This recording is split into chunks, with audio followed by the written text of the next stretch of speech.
All right. Welcome back, friends, to the Earth School podcast. I am truly excited to have our guest, Sam Mitchell, on today. Sam is doing all kinds of amazing things in the world that we can hear about today. Primarily his Autism Rocks and Rolls podcast, where he shares all about autism, his experiences, and the experiences of others, with the primary message that he is not broken, which I love so much. Sam, tell us a little bit about yourself and what it feels like to be you in this world. Okay, yeah. So hello everyone. My name is Sam Mitchell. I run a podcast called Autism Rocks and Rolls. It is a podcast about autism and how we cope with daily struggles that you may or may not understand. I ran since October 2019. Some of my biggest guests I've had are Mrs. Dr. Temple Grandin, professional wrestlers Mick Foley, Kane, Buff Bagwell, Victoria, along with many others, and American Idol and America's Got Talent contestants. But through the podcast, it's grown so much. We developed sponsors. I do events in Indianapolis where I'm from. Here next Sunday, we're having our third annual gala. And speaking engagements is something else I do. I've spoken in Oklahoma, Orlando 3 times, Canada twice, Stewart, Florida, and Washington, D.C., and then in the Indiana area as well.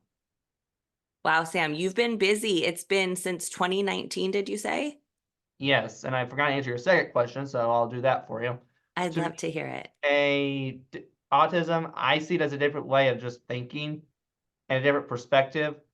This definition of calling it a disorder or communication disorder to me is bogus. I totally agree with you 100%. I don't know if you knew this, Sam, but I was trained as a speech pathologist. And so I worked in public schools and I was specially trained around autism. And it took me about 6 months before I connected with Temple Grandin. I didn't get to meet her like you did. I would love to. But I very quickly realized that that title, even speech pathologist, has a problem in it because pathology means there's something wrong.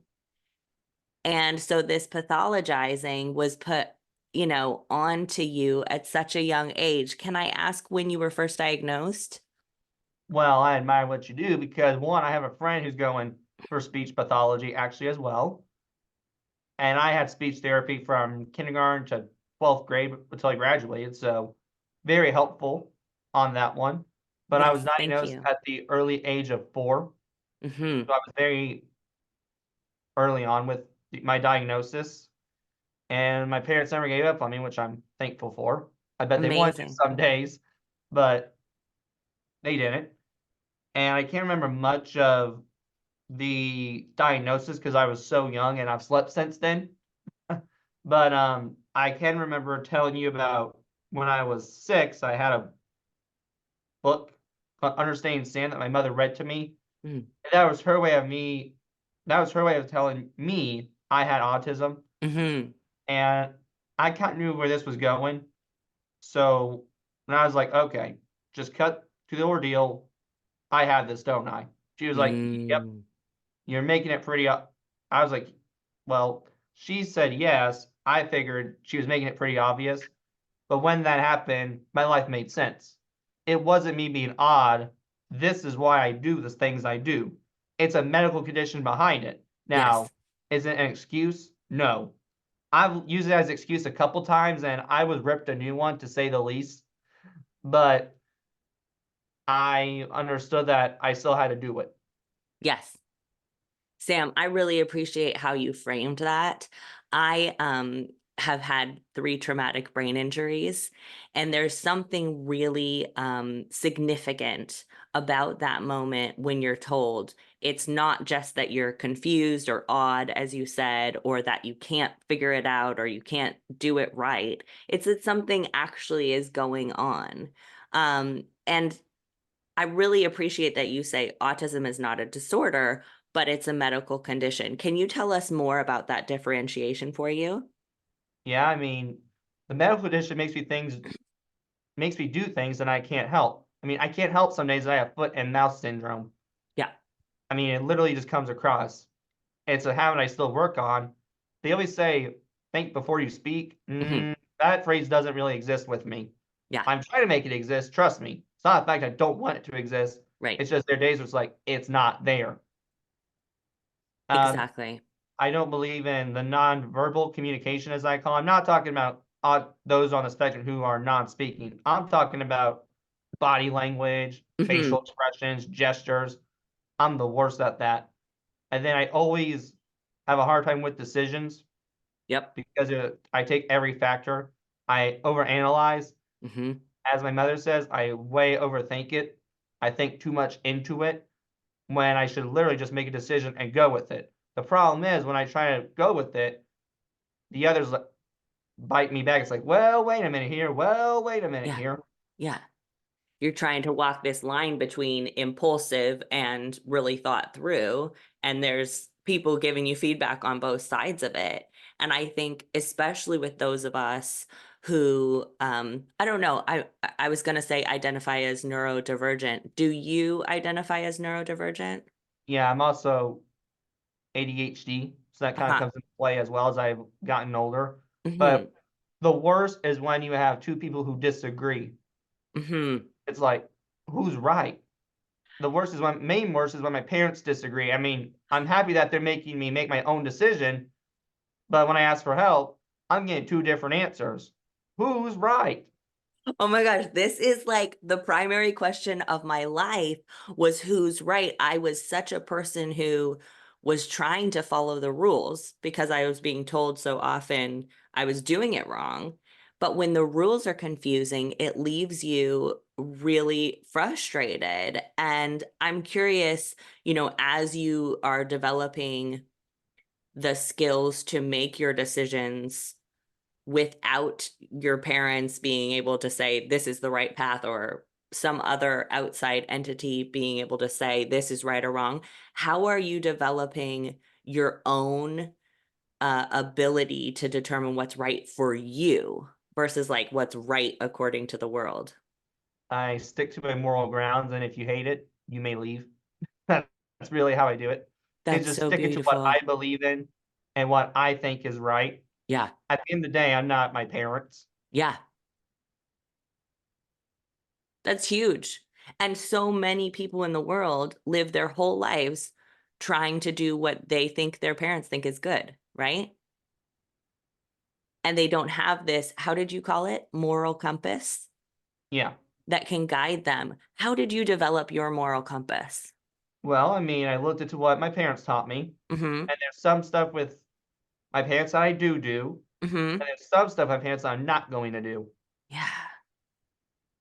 And how did you like, what do you have something that you feel in your body that guides you on that? Do you have other resources and teachers that you like to Yeah, I draw have other from? resources. So I'm probably with decisions. I'm probably not going to never go out in my life without help on a decision. Yeah. At every point in my life, when even when I'm an old man and rotten from the inside out, I'm probably gonna have to have someone help me make a decision Mm-hmm. Me too. because if I don't have someone helping me, I either panic, I call it growl, like knock it off, that pretty much, Growl. or I am like pretty much blowing up and pissed off. Yeah. And how does that come forward? Does it start in your body or does it, you said something about a growl? Like, do you feel it first and then it turns into, I need help with this decision? Is it like an overwhelm? It's probably an overwhelm, and the anger is my translation of saying, "Hey, I need help." Oh my gosh. It's a translation, and it's so sticking out of me because it's everyone. My mother says, "Well, why can't you say it this way?" Yeah. This is my way of know I'm saying it. Yeah. I mean, I hate it. Don't get me Yeah. wrong, but it's the only way I know how. I'm so much Yeah. overwhelmed. Yeah. There's nothing else going on.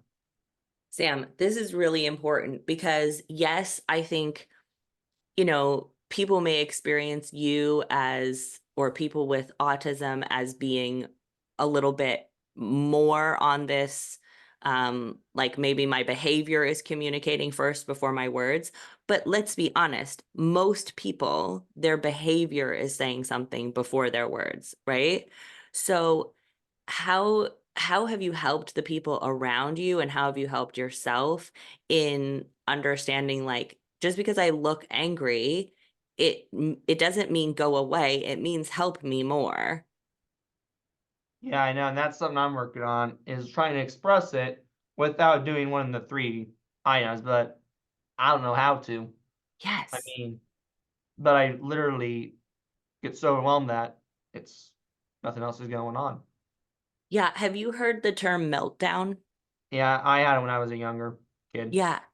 That's used in the brain injury community. I don't know if it's used as much in the autism community, but for me, it would, when my, battery basically was run out, I would freak out and I would be screaming, crying, maybe even throwing something, and then I would just fall asleep. um, and I did this even as an adult, and I didn't know how to tell people that just means like I got past my point where I could like tell you what was going on. What are some of the things that you do to support yourself to not get to that overwhelm point so often? Um, well, it's a skill I work on, so it's hard to answer that question. But the things I try to do at the moment is, I mean, I try to walk away when I can, but it's hard to do. Did you Or I say try to remove walk? myself. No, remove myself from the situation. Remove Walk, yourself, walk walk away, away. and not rock away. Walk away. Although I do that without my medication. Tell me more about that. I take a certain medicine Mm-hmm. that pretty much calms down the overstimulation with the ADHD. Ah, okay. So I use a lot of other accommodations in my life also, like earplugs, my special glasses that help me with light sensitivity. Um, I don't go into loud, busy environments. I go to bed early. What are some of the things like that that you use to support yourself? Certain support. So a lot of school resources, a resource room. Mm-hmm. I'm trying to think of what else did I use. In my college experience, there's a sensory room that I like to go into. Nice. And where I also like it's a hangout lounge too, I call it. It's a Mm-hmm. sensory room, fun room, hangout lounge, also a place to do homework. Pretty cool Nice. place. Mm. I would also say some of the items I use is just lots and lots of support from people who Mm-hmm. I trust enough. I say trust enough because I have major trust issues. Yeah. Tell me more about the trust piece. The trust pieces, I just have really bad trust issues because more people have used me versus been nice to me. Sadly, Mm-hmm. it's and that's got to heal with time. Because right now I've been more used for 15 years, and you have to do the math. I'm not good with math. 2024 minus 2018 is not bigger. 6. Yeah, six. Thank you.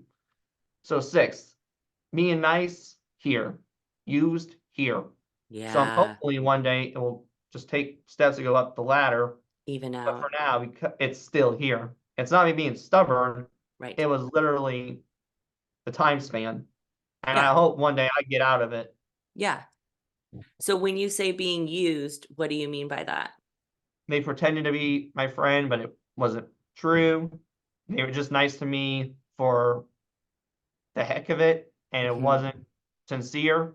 It Yeah. was what I call customer service niceness. When you go to a store at the AT&T store, people are literally nice to you for a purpose. They're trying They to want sell to you a phone. sell. Yeah. That's not how you be nice to people. That's Yeah. why I can never be a salesperson. Yeah. If I'm being nice, it's gonna be genuine niceness. I'm not gonna sell you on a phone. I'll be like, okay, no, it's gonna cost more if you buy this, bud. Yeah. Exactly. So I love that you touched on that you are who you are pretty much 100% of the time, right? And in a lot of the like neurotypical world can do this this thing about like I'm smiling at you because I'm trying to sell you something. So, have you experienced masking to try to fit in with that? And how do you interact with that?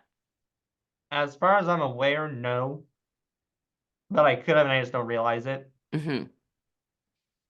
And is there something in your life or in the way that your parents or teachers interacted with you that you think supported you in not having to do the masking or gave you permission to just be authentically yourself in every environment? Well, I would say depending on the teacher, certainly I was definitely more comfortable in certain classrooms than others. I never had the chance to probably stem in one of my math classes, just not because of masking. It's just because I felt comfortable. The more comfortable you make me in a classroom, Yeah. the more likely I'm going to be myself around. Yeah. And what are some of the things that people do that make you feel comfortable?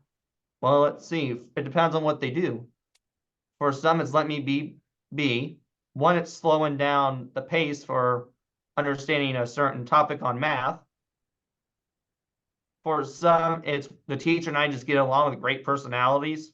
It's just the way it works. Hmm. Plus, I've always liked teachers who have what I call a dry personality. Yeah. Or have you been in a classroom before where the teacher has been strict? Let's call it Yeah. that word, strict. They're dry. They mean if you make them mad, you don't scare them off. You're kind of scared to make them mad just because of their personality. Yeah. I've Do always you, liked, I actually always have liked classrooms like that right. because there's order in it. That's what I was just going to say. It has to do with that controlled or uncontrolled structure that you have talked about. That it's like clarity. I know what's going on. I know what's the rule. I know what's happening. Then I can follow it and relax more easily. Is that I right? knew I knew some of the rules and like, duh, you don't talk when the teacher's talking. You learn that when you get older. Mm-hmm. Yeah, middle schoolers can't understand that. Mm-hmm. But depending on the teacher, they can enforce that rule. And I'm thinking, great, please enforce it so I can get a great study. That's Right. why I paid attention a lot in two of my math classes more than the others because of those teachers were Yeah. that personality. One, they were great at teaching it, Mm-hmm. but two, it's because that's how they ran their classroom. Yeah. Good job. Exactly. It's like, thank you. I know what's going on. Um, can you talk us through these ideas of controlled and uncontrolled structure? Yeah, I can try. I did a whole episode on that one, except is going through the analogy of pinball. So controlled structure is pretty much like a classroom. Okay. It's pretty much that. There's an order to it. And it's formal. Let's call it that word. That's a great word. Formal. Okay. Okay. When you go to a courtroom, there's certain steps, right? You enter, you take your stuff off, not your clothes literally, but empty your pockets out, Sure. put it on the metal detector. You're walking into the courtroom. You're Got it. basically controlled like a robot, Yeah. but you have to be. Right. Versus uncontrolled, it's still controlled, but there's more freedom to it. Hmm. There's no need to put anything on the metal detector. And so in your day-to-day life, you have noticed that you like to have more of that controlled structure. Is that right? To a point, it's always a mix and it depends on what it is. Okay. It's depends on what it is. For maybe a flight, Hmm. yes. For a classroom, yes. But for a birthday party, no. Okay. And how do you like when you're not in somebody else's environment, like a courtroom or a school classroom, how do you support yourself in your like free environments, like your bedroom or your house, to get that level right for yourself? And what I try to do is fill in the holes myself. So maybe one day with that social studies, because their classroom is not so structured. All right, if you're not going to do that, then I'll try to learn from the book or the resources.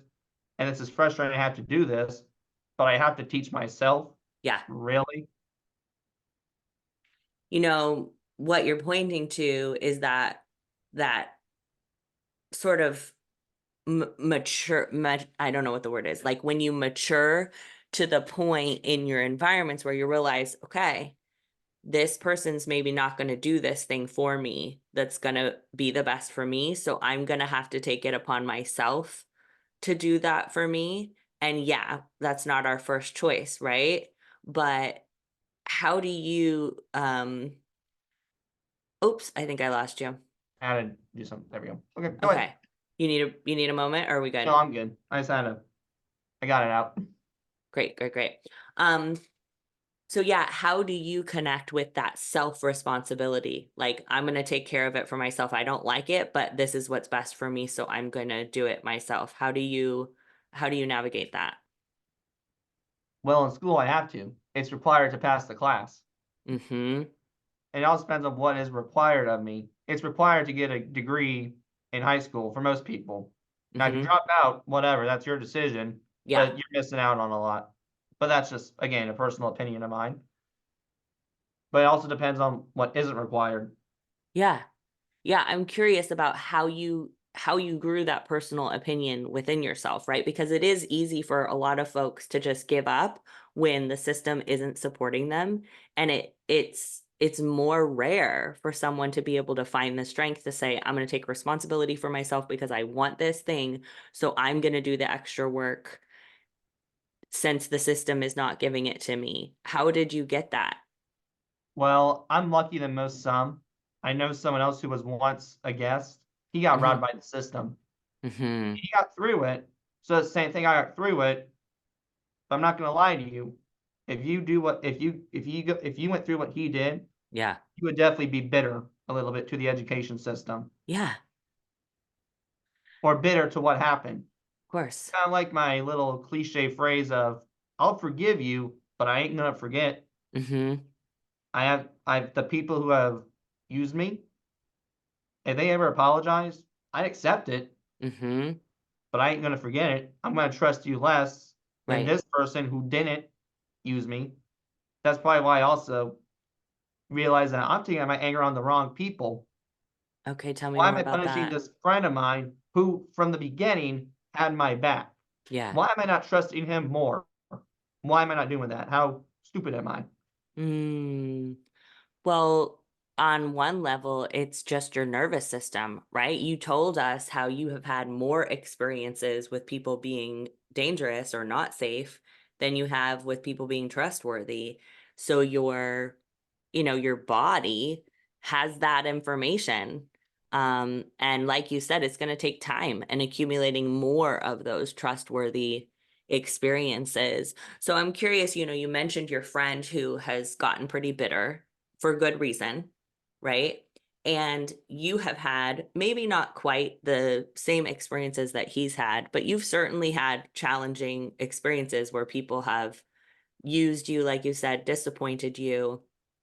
The system has not worked out great. How have you gathered the courage or the strength to have a mission driven life instead of getting stuck in the bitterness and it's not fair? Well, I've experienced the other way, and it sucked. It Huh. sucked horribly. So I once people said I don't have any friends. Blah, blah, blah. Well, it's not like oh my god, I'm so sorry. It's like I've been there, done that, Yeah.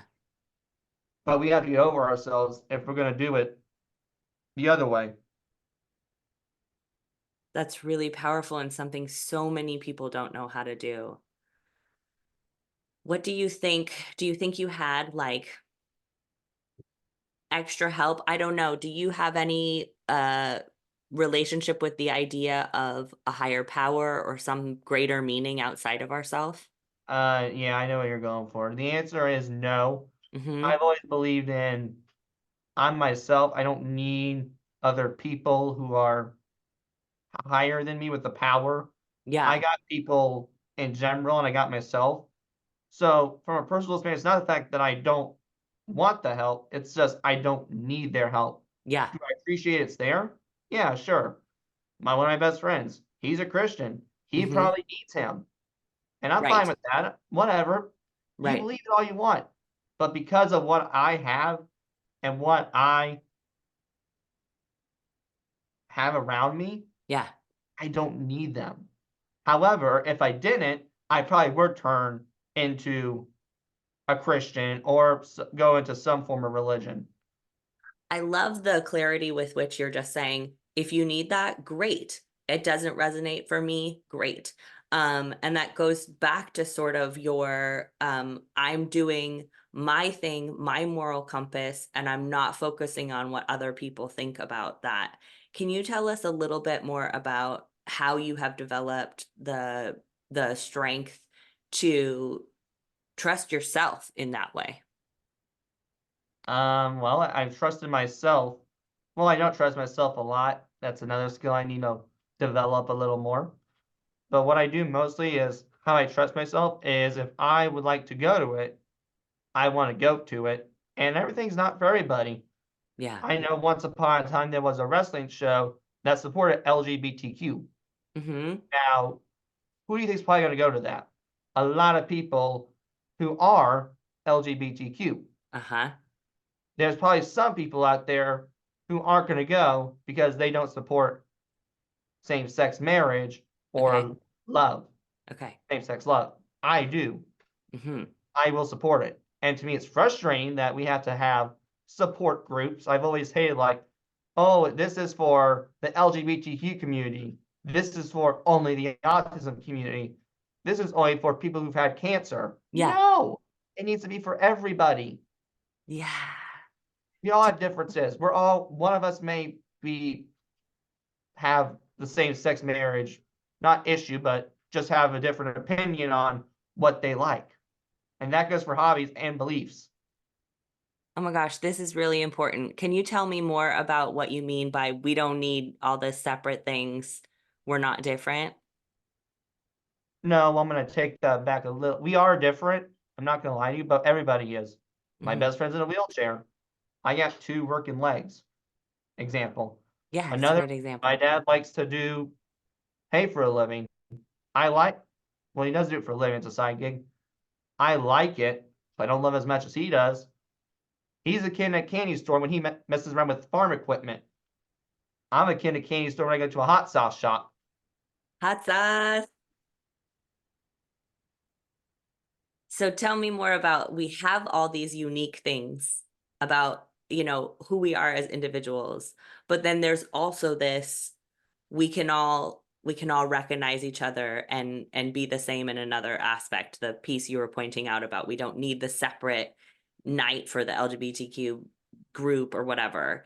Um, what does that mean to you? How would you explain that to someone who had never heard of that idea? I would just explain that it should be pointed out for LGBTQ. It's for all. All humans should be able to go to an LGBTQ, no matter what they are or not. Now, I'm not an LGBTQ person. I'll admit it. But I am an LGBTQA, so it should be for LGBTQ, LGBTQAs, and everybody, even who's not one. Just it can go for the pancakes, not for the cause. Yeah. So this urge that society has to separate us out into separate groups and separate boxes with all these labels, where do you think that comes from and how can we push against it? People being uncomfortable with certain types of others. Let's be honest, society is a little different, is a little uncomfortable with the LGBTQA. They're a little bit uncomfortable with the disabled. And believe me, it frustrates the crap out of me because I don't get it. I don't believe why are you uncomfortable with us? What have we done wrong? We should have some moral grounds. Duh. We shouldn't rob a bank. We shouldn't steal. We shouldn't gamble all of our money away. We shouldn't become drunk and alcoholics. But should we accept the differences despite the fact that it may drive us nuts? Yeah. Yeah. Yeah. We're everybody's just a person. And like you said, we have the right to have different beliefs and personalities and interests. I love how you pointed out about your dad and the farm equipment and you and the what was it that you said? You're Hot in a sauce shop. hot sauce shop. That's right. My kid loves hot sauce, so I'm gonna tell him about that. You said that Well, he'll be for your excited. kid, or your kid, there's a shop you can look online where it is. It's in Florida. Okay. It's called the Pepper Palace. But if you can't go there because of just the further, I think Yeah. you can still buy the merchandise online. Oh my gosh. And I'm gonna there's check it out. shirts. I think there's definitely some hot sauces, but shirts. Um, there might be some clothes. I'm not for sure. I didn't check, Yeah. but I did see shirts and sauces when I looked. Sam, that's cool. I'm definitely gonna look it up. Thank you so much. He'll be stoked. Um, going back to this idea that, everybody's different, but still a part of the human group, right? And that we all can accept and encourage and support each other. You have said you're not broken. You don't need to be fixed. I think what you were alluding to with referencing people with disabilities, people in the LGBTQIA population, that there's not something wrong with us, right? Can you tell us more about how you um, grew to recognize that there was not something wrong with you, even though a lot of people were telling you that you needed to be fixed? It was more out of anger Yeah, because I had enough, honestly. I yeah, had I had enough of what people were thinking or what we're going through. And you, pretty much I was just done. yeah, I was pretty much out of anger, despite of just frustrating with the fact that people were not accepting. So yeah. I thought, I'm done with this garbage. I'm not doing things your way. I'm doing it my way. End of story. See you later. I celebrate that so much. And how does it feel now to be on the other side of that? Well, for the most part, it feels good. I mean, I have days where I am back to where I was 15 years ago. I'm not Yeah, gonna lie to you. I still have days where I live in the past, yeah, but it's not much compared to 15 years of living in the past. yeah. And what do you do on those days? I try my best to avoid people, or if it's not as bad as a really bad one, if it's just bad compared to really, really bad is just, I don't want to be around people, get away from me. Yeah, Bad equals just get to those who I trust yeah, enough. yeah.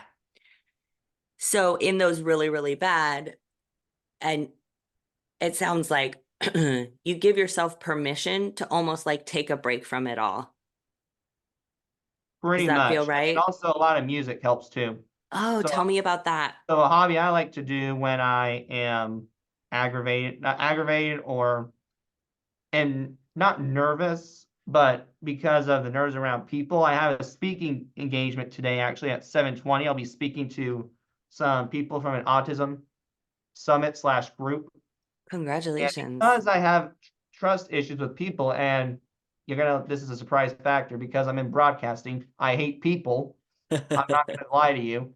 Um, I I listen to music, and that really gets me out of my own world. It's kind of like before boxers or athletes go Yeah, out, they have a way of prepping before they go out to the ring or right. whatever. That's my way of prepping before I interact with these people. Because to me, it's going to be a funny analogy. Interacting with people, it's a workout on its own. Yeah, I agree with you 100%. Um, so you use music to like get you ready for it. What kind of music do you like and how do you find your Huh. music? Well, it's rock and roll music, wrestling theme songs, Uh-huh. professional wrestling nerd speaking is why. But it's variety. Mine's all over the place. I mean, I have definitely a lot of rock and roll. That's my main go-to, like Yeah. Elvis, Nickelback, and AC/DC. Yeah. Oh, I But love then there's AC/DC. definitely some others like country. I've lived in Okay. the country, so country sticks with me a lot, but old country, in my opinion, is better than this new country. I think this new country is more pop Yeah. than regular country. But then there is some pop I do like, and it's probably just because of when I grew up. I grew up in the 2010s generation, the Uh-huh. 2000s. Uh-huh. So that issue is going to resonate with me because of childhood. Yeah. And then let me think of what else. but it's probably not one of my favorites. And then rap too.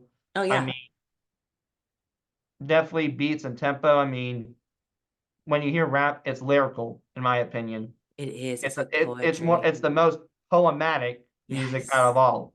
I agree. And it's frustrating to me when you think, oh, rappers, they're just a bunch of hoodlums from the streets. No, are you Brilliant kidding me? artists. Have you listened to the lyrics? Yeah, I'm with you. It's really like breathtaking, the poetry.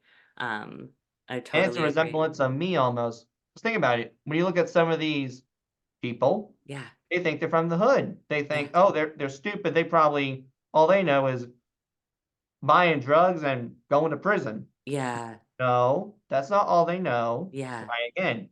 Same thing with yeah, me. They don't think I know stuff, but what do I know? Let's see. Been over 900 podcasts, example. Won some awards. Met Kane. Let's see. Also have won the best CEO show in Indiana. wow, Best best business of yeah, the one of the trade shows in my CEO class.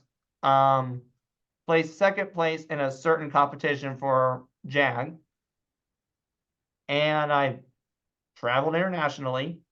I'm the yeah, one who puts on some of these events, or I help out. yeah, So how am I not doing good? Do I don't just know all that negativity. right. There's some great stuff I know. If That's you talk, right. That's right. If you give you a chance, right? And that thing that we've been kind of talking about this whole time is when people put you into a group and they make their decisions about you before they even get to know you, right? And you've really not only developed in yourself this confidence that there's nothing wrong with me, I don't need to be fixed.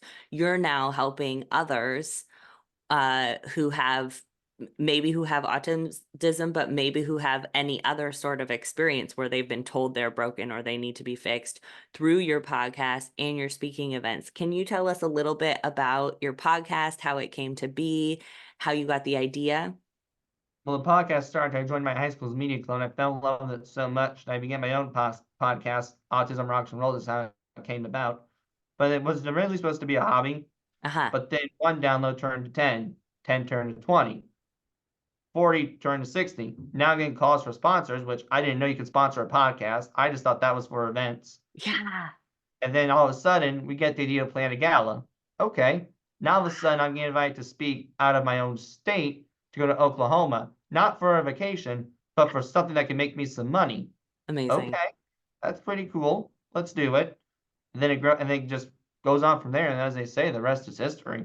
Yeah. And do you feel that having this, what originally was a hobby, that has become more of a business, um, how do you think that has helped you in terms of like staying focused on who you are, not falling into that bitterness, feeling motivated to get up in the morning? How has having the podcast helped you in that way?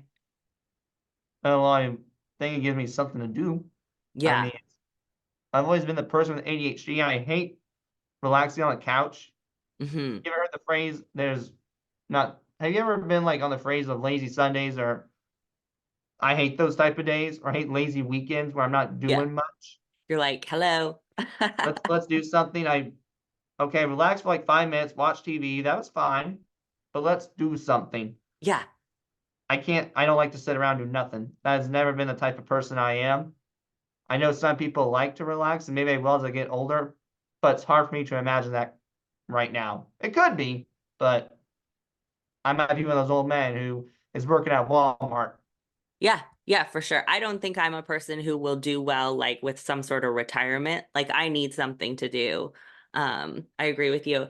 And I wonder, is the part where you see that you're helping other people, both people to understand each other and people who have been through your experiences of being told that there's something wrong with you, does that helping other people part mean a lot to you? And how does that interact with the decisions you make for your podcast?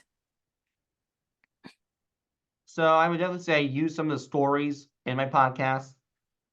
I would also say that some of the things I do in my podcast that help others is talk about what I've been through. I mean, there was a full section of episodes, there's a full section of me telling stories about times I got bullied.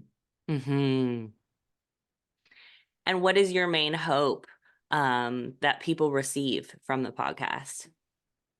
That we're not kind of like we said earlier, it's kind of in the mission statement. We're not broken, we don't need to be fixed. Yeah, I mean, you'll find your way at some point. I yeah, know I did at 16 years old. I wish it was a little sooner than later. And it's currently evolving and growing still. I'm still finding my own way to a point. I never expected to have a pack of friends where we all were friends, is a great example. yeah, yeah, Because my friends were friends. My friends were my friends. It's just that we all weren't friends and just didn't grow that way. yeah. But now it's like, oh, we're all friends. Okay, this Wow. is new. Yeah, that's There's really some days I cool. still don't know how to take it, to be honest with you. It's a lot. Yeah, it's a lot. Um, they say that in the brain, when we when someone does something nice for us, it's the same part of the brain that lights up when we do something nice for someone else. Do you think that that part of the like give and take of the podcast and of the speaking engagements has been something that's helped you to stay out of the bitterness? Yeah, I'd say the podcast has helped me stay out of the bitterness, but it's also personal growth and maturity. Yeah, I mean, I've finally learned that I can be angry at people, yeah. but where's it gonna get me? Mm-hmm. It's gonna just get me at myself and not at them. Mm-hmm. My have you heard of Al-Anon? It's like a 12-step group. I have not. Okay, it's for family members and friends of alcoholics, and they have you heard of AA? Yeah, I've heard of AA. Okay, I've had Al-Anon's guests who've like had alcoholism, and I had one who's still going to AA classes. okay. So Al-Anon is kind of like AA, but it's just for the people who are in the alcoholic's life, not the alcoholic. Anyways, they used to say, oh no, I lost it. Hold on. What were we talking about? Alpha something. Yeah. Oh, I lost it. We were talking about the So it's anger. like AA classes. Yeah, they said being angry at someone else is like drinking poison and thinking that they're gonna get sick. Do you get it? Yeah, they're not getting sick. You're the one getting sick. Yes. Think about it. You smash Billy with a baseball bat. Who's rotting in prison? Yeah. Yeah, exactly. Well, that's really powerful that you have been able to come to all of this. I know you feel like you wish you had come to it earlier, but honestly, like you Yeah, are that's the biggest frustration is that when I think about total in general, when I reflect on it, it breaks my heart that I couldn't get it sooner. well, I can appreciate that. And I also want to tell you, I'm 44 and I have only been working on this stuff in the past 10 years. I was 35 before I even realized like 99% of what you've realized. So I'm really grateful that you got it when you did. And I'm so grateful that you're doing so much with it. I think I mean, it's obviously made a huge impact in the world already and in your own life to give you meaning. It's something I learned Um, from one of my guests too. One of my guests who I had was an ex-convict, believe it or not. He went to jail because just some bad choices, yeah, and he kept going to prison a lot. yeah, But it broke my heart he didn't find it early. yeah, But here's the beauty. Is it ever too late in America to do the right thing? No. As yeah, he said himself, you can start your life at any age. His life started at 35. yeah, same. Yep, it's never too late. And that's something that My I life really, started at 16. yeah, you got 20 years on us. So what are some of the things that you dream about coming in the next chunk of your life? I desperately just hope that one day I can just get a great life going. I already have a great life going, clearly, but I want the American dream. I'm not gonna lie to you. I want a lovely house, a lovely pet, a lovely job, just what America has given me. Because let's be honest, America can be shit. It can be. America can be. I'm sorry. I love my country, but it can be garbage some days. But it also has some great opportunities too. I'm not saying if you work hard, but if you find the right sources, I think Mm, I think you're golden. yeah, yeah. Well, and you have such a meaningful life that I can really um I have a lot of confidence that you're going to continue to connect with that meaning. What, just for curious, what kind of a pet would you have in your Pit dream bull or a life? Rottweiler. Wow. So you feel comfortable with big dogs? Oh yeah. I'm definitely more of a big dog guy, and Yeah. there's definitely some redneck in me. I mean, I'm a sucker for professional wrestling, Yeah. a sucker for Monster Jam. I had someone tell me that the other day. Yeah. And then there are some, as I joke around, and I say this out of love, not spite, because Yeah. it's just proven that men like these stuff in general more than women. Okay. Women still can Okay. like them, don't get me wrong. It's just that men like them more often than women. Okay. So I always say pit bulls and Rottweilers are more of a manly dog than a Chihuahua. Well, I guess it's what kind of a man you feel like, right? And what kind of there's a dog for every person, and there's Yeah. a Oh person yeah, for I every was just dog. saying that most men like those than women. Not saying women don't like them. It's not me being sexist. It's just noticing the facts that men in general like those dogs more Yeah, it than might be women. a trend. Yeah.